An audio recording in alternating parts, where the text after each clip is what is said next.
उस चांद की रोशनी में उदास सा खड़ा राधे बस एक टक टिमटिमाते हुए तारों को देख रहा था और उन्हें देखते हुए ही राधे अपनी पुरानी सी यादों की दुनिया में खो गया। 5 साल पहले की बात है। तब राधे की उम्र लगभग 17 साल ही थी और रुचि की 12 साल। राधे की फैमिली में उसकी बहन के अलावा उसके पापा और माँ भी थी। राधे पढ़ाई में बहुत होशियार था। बचपन से ही राधे बिल्कुल अपने पापा की तरह ही एक सक्सेसफुल बिजनेसमैन बनना चाहता था। रुचि बचपन से ही थोड़ी शरारती थी, साथ में पढ़ाई में भी अव्वल थी। बहुत खुश था राधे अपने परिवार के साथ, पर एक रोज राधे के पापा बिजनेस के चलते शहर से बाहर गए हुए थे। उसी रोज रात का समय था, बाहर भी काफी तेज बारिश हो रही थी। ऐसे में राधे की माँ की तबीयत अचानक ही बिगड़ गई। राधे को कुछ समझ ही नहीं आ रहा था कि वो क्या करे। इधर रुचि का भी रो रो कर बुरा हाल हो रखा था।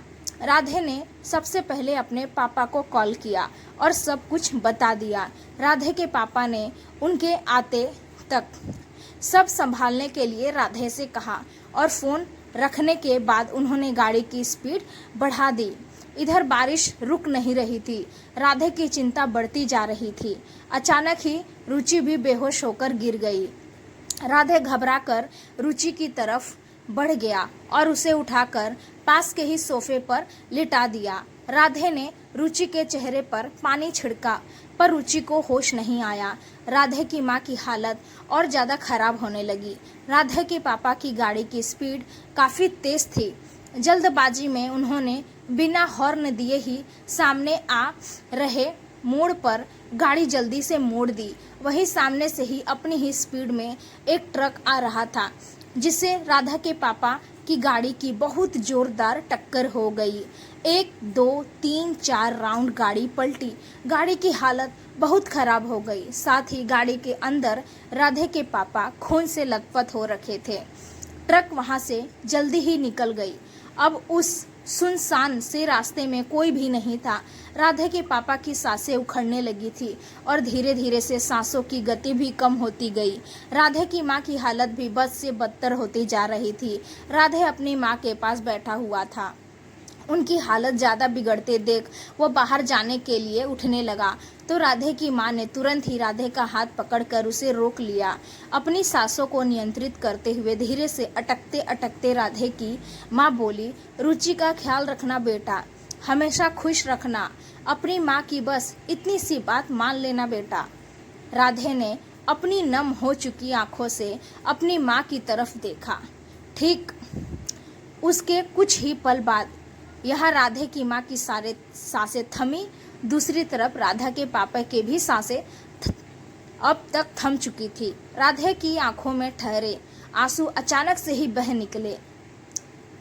दूसरे ही दिन राधे और रुचि के सामने उनके माँ पापा बेजान से सफ़ेद चादर में लेटे हुए थे। रुचि जब से होश में आई थी उसने एक शब्द अपने मुंह से नहीं निकाला था, जिसके बाद वो एकदम बीमार रहने लगी और उसकी दिमागी हालत भी खराब हो गई। वो एकदम बच्चों की तरह व्यवहार करने लगी थी, पर फिर भी राधे ने उसे बहुत अच्छे से संभाला। राधे के 3 चाचा जी थे, वे भी आए थे, जिसमें से 2 तो अपने भाई के प्रॉपर्टी के लिए, ताकि दोनों उस पर अपना कब्जा जमा सके। राधे को यह समझते देर न लगी, पर राधे ने उस वक्त ना ही उन पर कोई ध्यान दिया और न ही किसी से कुछ भी कहा। राधे के माँ पापा का अंतिम संस्कार हो जाने के बाद राधे के दोनों चाचा दोनों बच्चों को अपने साथ ले जाना चाहते थे, पर दोनों को अलग करके। एक चाचा रुचि को तो वहीं दूसरे चाचा राधा को, पर राधे ने साफ इनकार कर दिया कि वो अकेले अपनी बहन को संभाल सकता है, उसे किसी की ज़रूरत नहीं है। राधे से ऐसा जवाब पाने के बाद दोनों चाचा फौरन अपने अपने शहर को लौट गए। उसके बाद राधे की मुलाकात उनसे कभी कभी ही होती थी। तीसरे चाचा से राधे की मुलाकात ज़्यादा होती थी। राधा अपनी यादों की दुनिया से लौटकर आने के बाद उसने अपने आंखों के कोरों को साफ किया और चुपचाप आकर बेड पर लेट गया। ध्रुति को नींद ही नहीं आ रही थी। वो जब भी अपनी आंखें बंद करती, उसकी आंखों के सामने राधे का वो आंखों आ जाती जो उसे बेचैन करने के लिए काफी थी।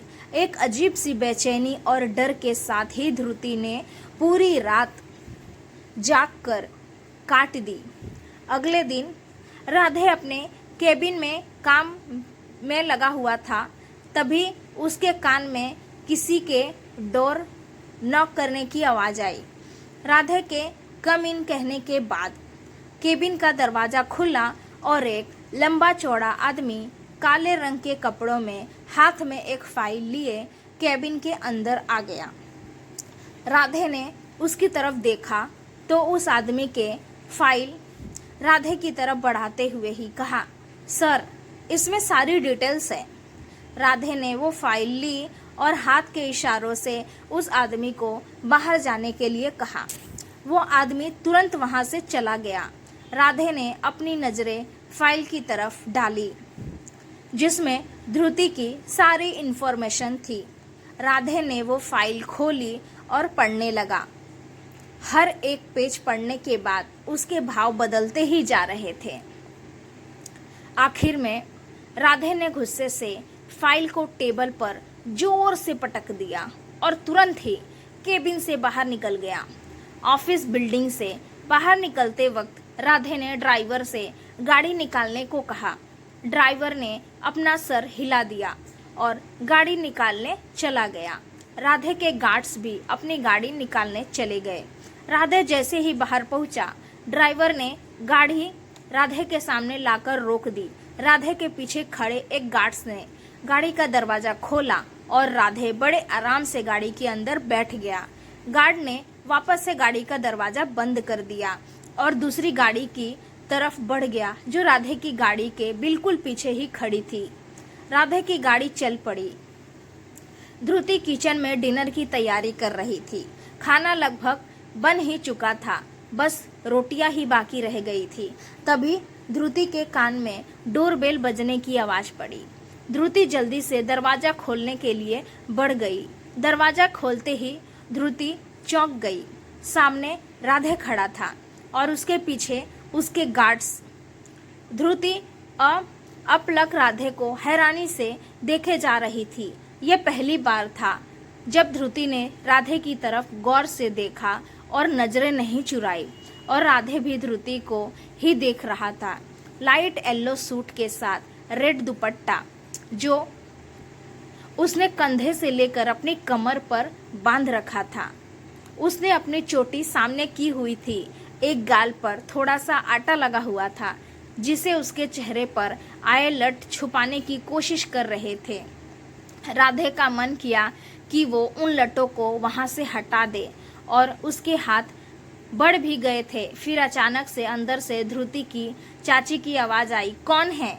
राधे के हाथ नीचे हो गए। ध्रुति के चाचा भी कुछ देर पहले ही आए थे। वे भी अपनी पत्नी के साथ बाहर की तरफ आ गए। वे जैसे ही दरवाजे के पास पहुंचे, सामने राधे को देख सन्न रह गए। ध्रुति के चाचा ने फौरन रिएक्ट किया और ध्रुति को साइड करते हुए ही ध्रुति से धीरे से बोले, यहाँ खड़े खड़े क्या देख रही है? जा जल्दी चाय बना ला। राधे ने जब ये सुना तो उसके एक्सप्रेशन एकदम से कठोर हो गए। ध्रुति के चाचा ने राधे से अंदर आने के लिए कहा।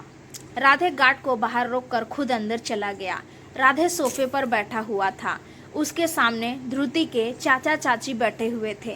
राधे के सामने उनकी कुछ भी कहने की हिम्मत ही नहीं हुई। थोड़ी ही देर में ध्रुति सभी के लिए चाय बना कर ले आई। ध्रुति सभी को चाय देने के बाद वापस किचन में चली गई।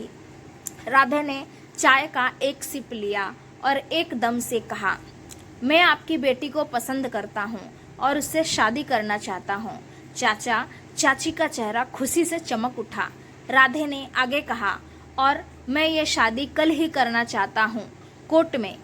चाचा जी ने फौरन कहा, पर हमारी बेटी तो पढ़ाई के लिए बाहर गई हुई है। राधे मुस्कुरा दिया और उसने कहा, मैं ध्रुति की बात कर रहा हूँ। चाचा चाची का चेहरा तुरंत उतर गया। राधे ने चाय का कप खाली हो जाने के बाद कप टेबल पर रखा और तुरंत उठ खड़ा हुआ। चाचा चाची भी उसके साथ ही खड़े हो गए। राधे ने एक नज़र किचन की तरफ देखा जहां ध्रुति रोटियां बना रही थी और फिर राधे मुस्कुराते हुए दरवाजे की तरफ बढ़ गया। चाचा चाची भी राधे के पीछे हो लिए। अचानक राधे पलटा और उसने चाचा चाची से कहा, कल मेरी दुल्हन तैयार रहनी चाहिए, मैं कल उसे लेने आ जाऊंगा। कल तक उसका अच्छे से ख्याल रखना, वरना। राधे ने दोनों को घूरा और तेज कदमों से गाड़ी की तरफ बढ़ गया। राधे के गाड़ी में बैठने के बाद ड्राइवर ने गाड़ी घुमा दी। धृति के चाचा चाची तो जो भी कुछ अभी अभी हुआ उससे शॉक हुए दरवाजे के पास ही खड़े थे। दोस्तों, इस कहानी का अगला भाग हम अगले आने वाले वीडियो में देखेंगे। दोस्तों, उम्मीद करती हूँ आपको हमारी कहानी पसंद आई होगी। कहानी पसंद आई है तो प्लीज़ वीडियो को लाइक करें, अपने दोस्तों के साथ शेयर करें। चैनल पर नए हैं तो चैनल को सब्सक्राइब करें और हाँ, नोटिफिकेशन बेल को ज़रूर दबाएं ताकि अगली अपडेट सबसे पहले आपको मिले। Thanks for watching video.